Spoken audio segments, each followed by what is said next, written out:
शंकर ने कहा देवी फिर किया क्या जाए। सती जी ने कहा मैं इनकी परीक्षा लूंगी, और जब परीक्षा में पास हो जाएंगे तब इनको मानेंगे, नहीं मानने वाली।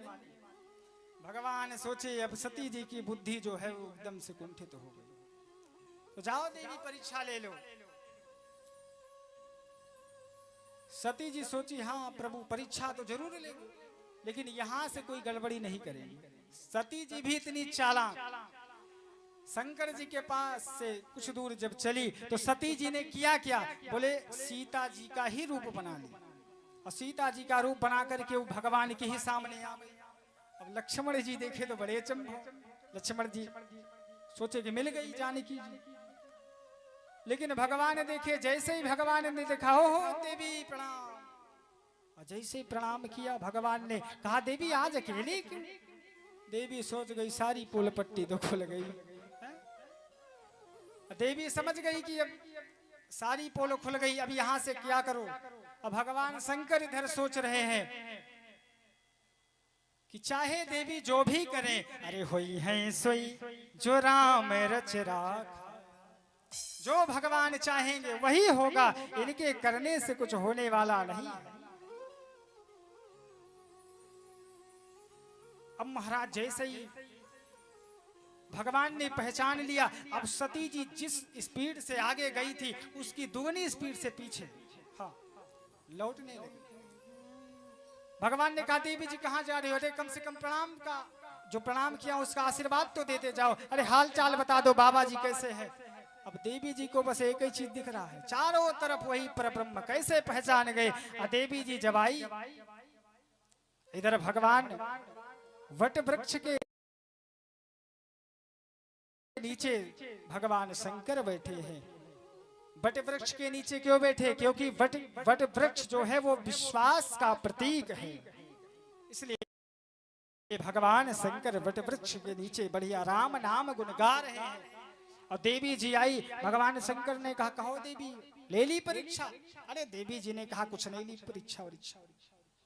अब देवी जी कैसे बतावें कि फंस गई यार।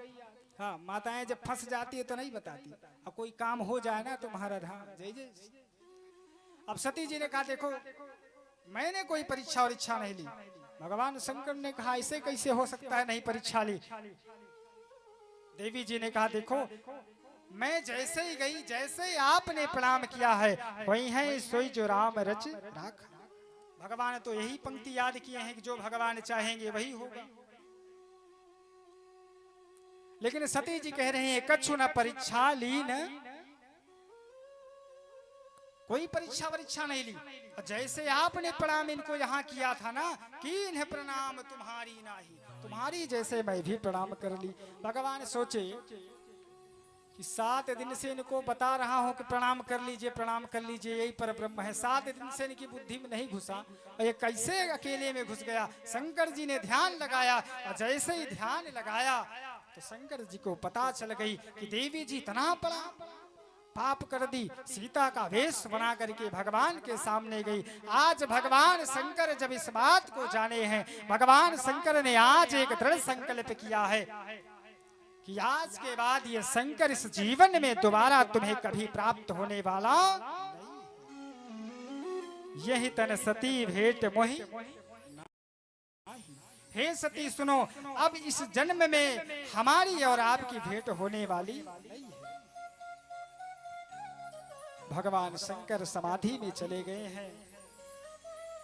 कथा आती है सती चरित्र। सती चरित्र में हम आप सब संक्षिप्त में जानेंगे। सती चरित्र की कथा आती है, अंत में पार्वती जी जब सती जी वहां पहुंचती हैं, भगवान शंकर का स्थान नहीं देखा तो उन्होंने योगा अग्नि में अपने इस जीवित शरीर को, जीवित देह को योगा अग्नि में जला करके भस्म कर दिया। लेकिन फिर भी देखिए सती जी का जो संतत्व था, सती जी मरते मरते मरते एक ही वरदान मुख में, हमारे आप सबके जीवन में जिस दिन यही वरदान सबके मुख में आने लगेगा, यही वचन जिस दिन हम आप सबको बार बार गुनगुनाने लगे, समझ जाइए हमारा आपका कल्याण उसी दिन संभव है।